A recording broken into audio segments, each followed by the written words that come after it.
मेरे दोस्तों, आप सभी को नमस्कार। आज मैं ये वीडियो बना रहा हूँ। पता नहीं मैं कल आपको मिलूँ या ना मिलूँ। मैं मोल ले रहा हूँ दुश्मनी देश के खिलाफ काम करने वाले लोगों से। मेरे दोस्तों, जिस तरह भारतीय सीमाओं पर खड़ा फौजी अपना सीना चौड़ा कर कर गोली खाने के लिए तैयार रहता है, आज वक्त है देश के अंदर रहने वाले हम लोगों का कि हम चौकन्ने रहें। मेरे प्यारे बच्चों, ये विदेशी कंपनियां देश के अंदर जहर घोल रही हैं, देश को ले डूबेंगी। मैं आपको बता रहा हूं कैसे। आपके माँ बाप का, आपके भाई बहन का, आपके दोस्तों का रोजगार चला जाएगा अगर हम आज जिंदा नहीं हुए, अगर हम आज अपनी भारत सरकार को अपने विचार ना बता पाए।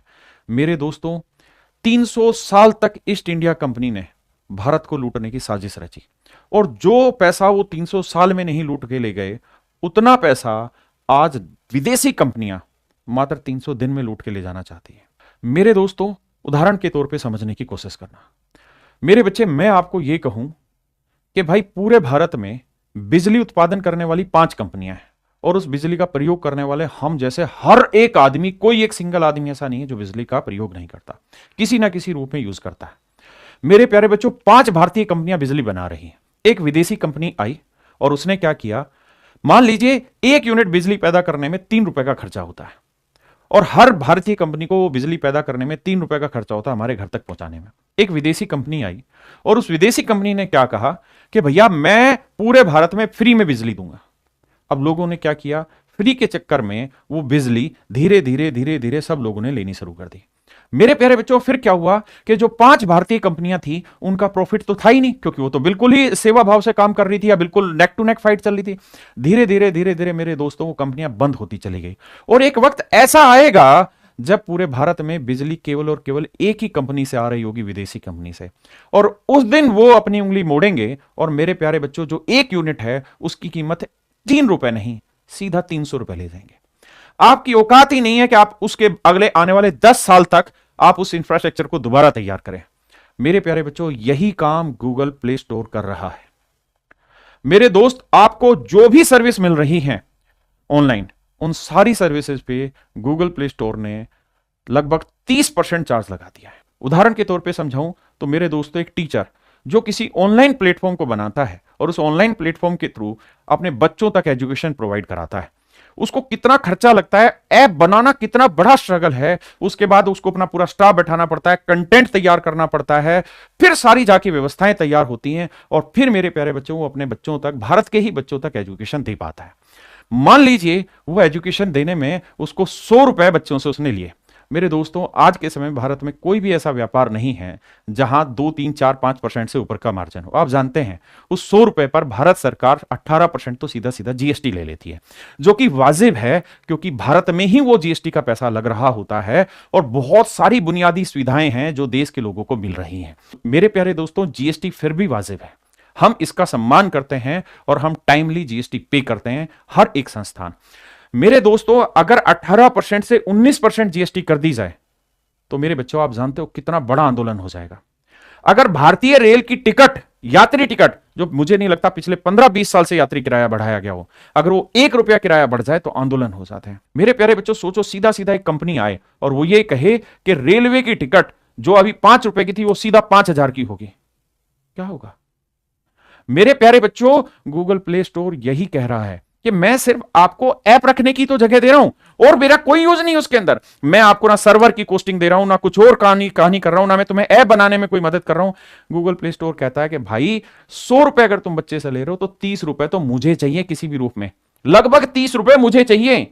सर किस नाम के? सर लाखों ऐप आपके पास तो, और आप अगर प्ले स्टोर पे ऐप लेना है तो उसकी एक फीस लो, लेकिन आप करें ना ना ना ना ना ना भैया, मुझे तो हर बच्चे से चाहिए। मान लीजिए कुकू एफएम करके एक ऐप है, और उस ऐप पे असनीर ग्रोवर ने अपनी एक किताब दी, और उस किताब की ऑडियो बुक कुकू एफएम पर है, तो वहां बच्चे लोग सुनते हैं। कोई 5 रुपए देता है, कोई अलग अलग कीमत होती है, 20 रुपए होती है, बहुत कम कीमत में वहां चीजें अवेलेबल होती हैं। और उस किताब को कौन सुन रहा होता है? देश के लोग। पैसा किसका जाता है? देश के लोगों का। बनाया किसने? देश के लोगों ने। उसको बनाने में जो खर्चा लगा वो किस पे गया? देश के लोगों पे। इन्वेस्टमेंट भी देश का, पैसा भी देश का, और आगे सर्कुलेशन भी देश का। अब क्या कहते हैं जी ये लोग आके, कहता है भैया 20 रुपए जो तुम बच्चों से ले रहे हो ना कुकू एफएम पे कोई किताब सुनने का, उसका 30% 6 रुपए तो हमें चाहिए। मेरे दोस्त 1-2% तो टोटली प्रॉफिट मार्जिन होता है किसी बिजनेस का। ये लोग 30% लगभग चार्ज लेना चाह रहे हैं। मेरे दोस्तों कुकू एफएम तो छोड़ो, नौकरी.com, जहां पर बच्चे अपने रोजगार के लिए वहां अपना रिज्यूम देते हैं और उसके लिए 2, 4, 5, 10 रुपए भी देते हैं, मान लीजिए एक बच्चा या कोई भी अमाउंट देता है, तो गूगल प्ले स्टोर कहता है कि भैया नौकरी.com का जो ऐप है उस ऐप की मुझे फिक्स फीस नहीं चाहिए। अगर एक भी बच्चे ने वहां रिज्यूम डाला है और 10 रुपए उसने फीस वहां दी है उस रिज्यूम की, तो उसका 30% लगभग मुझे चाहिए, 3 रुपए मुझे चाहिए।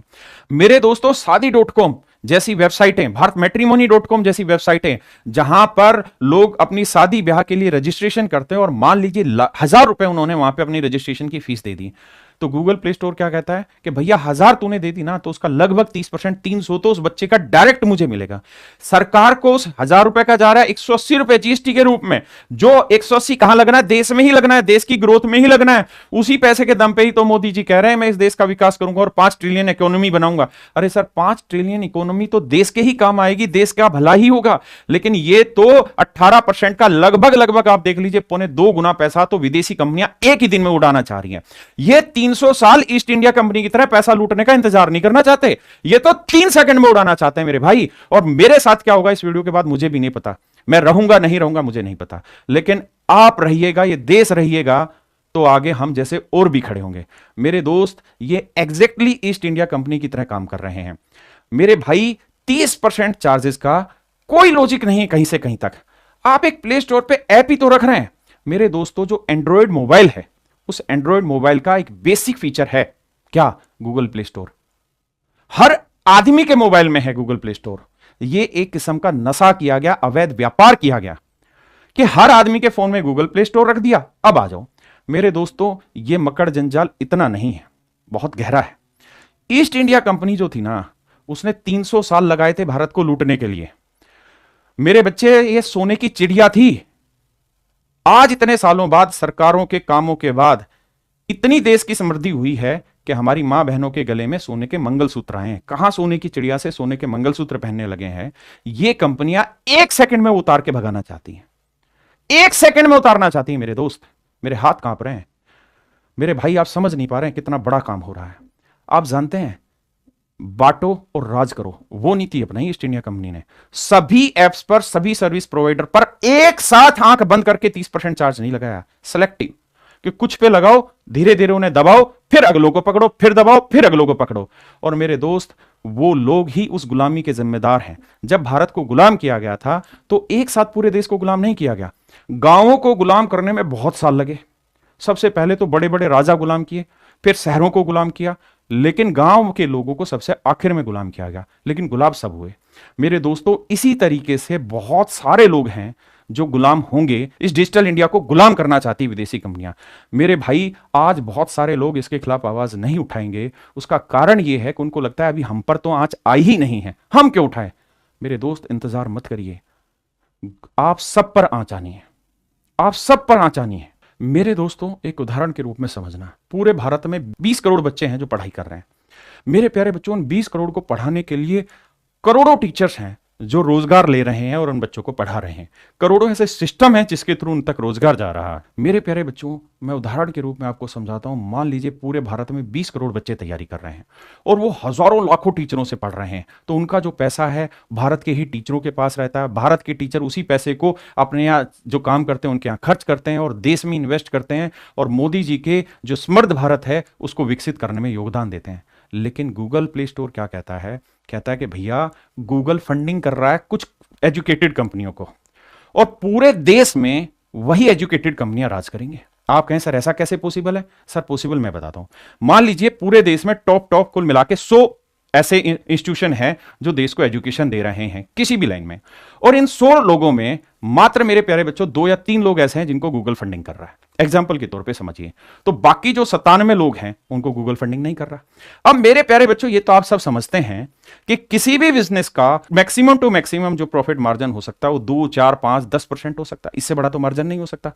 अगर गूगल प्ले स्टोर ये पेनल्टी लगाता है, अगर गूगल प्ले स्टोर ये नियम लाता है कि भैया हम 30 लाता नहीं है, ला चुका है कि हम लगभग 30% आपसे चार्ज करेंगे, 26% हम आपसे चार्ज करेंगे, तो सर जिस कंपनी का, जिस इंस्टीट्यूशन का प्रॉफिट ही 2, 4, 5, 10% है, उससे 30% अगर गूगल प्ले स्टोर लेगा और अगर वो नहीं मिलेंगे, तो आपने अखबारों में पढ़ लिया कि 10 एप्स प्ले स्टोर से हटा दिए गए, तो क्या होगा, धीरे धीरे वो कंपनियां बंद होंगी। मेरे प्यारे बच्चों, 100 की आमदनी होगी, 150 का खर्चा, तो सोचिए 98 आमदनी खर्चा रुपया कैसे गुजारा होगा। धीरे धीरे वो 97 कंपनियां बंद होती चली जाएंगी और जो 3 कंपनियां जिनको गूगल की तरफ से फंडिंग है वो क्या करेंगी, सिर्फ वही चलेंगी। मेरे प्यारे बच्चों, इनको गली के बच्चों का ही पैसा नहीं लेना है, इनको मोहल्ले के बच्चों का पैसा नहीं लेना है, इनको गांव और कस्बों का पैसा नहीं लेना है, इनको तो शहरों का भी सिर्फ पैसा नहीं लेना, इनको तो पूरे देश का पैसा लेना है और एकदम से लेना है।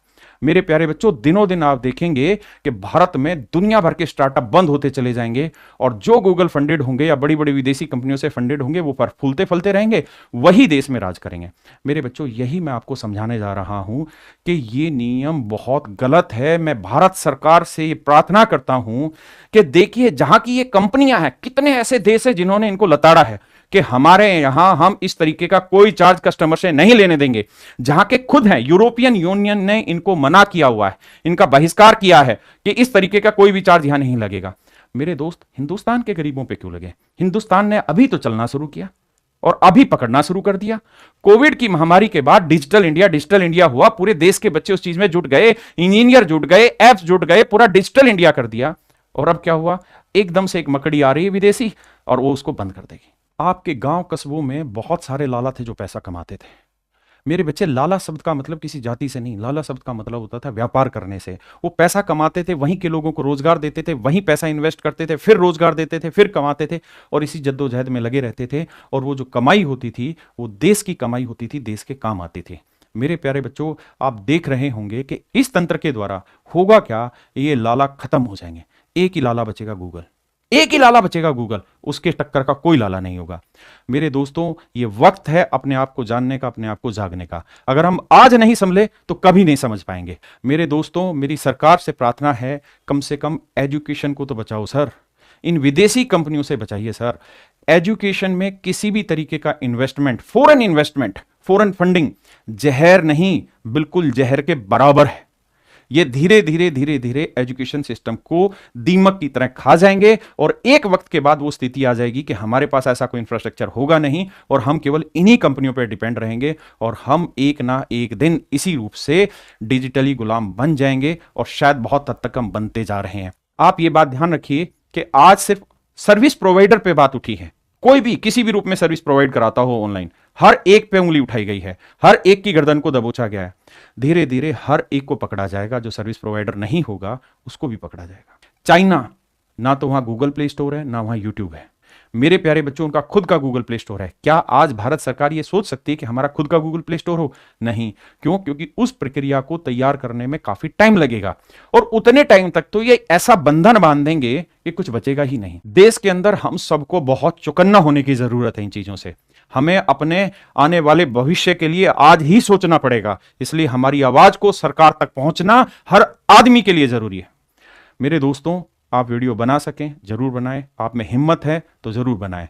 मेरे बच्चों, मैं जानता हूं हर किसी में हिम्मत नहीं होती वीडियो को शेयर करने की और लाइक करने की। मैंने आज तक कभी ये चीज़ें नहीं कही होंगी, लेकिन आज मैं हाथ जोड़ के कहता हूं, इस वीडियो को मोदी जी तक पहुंचा दीजिए।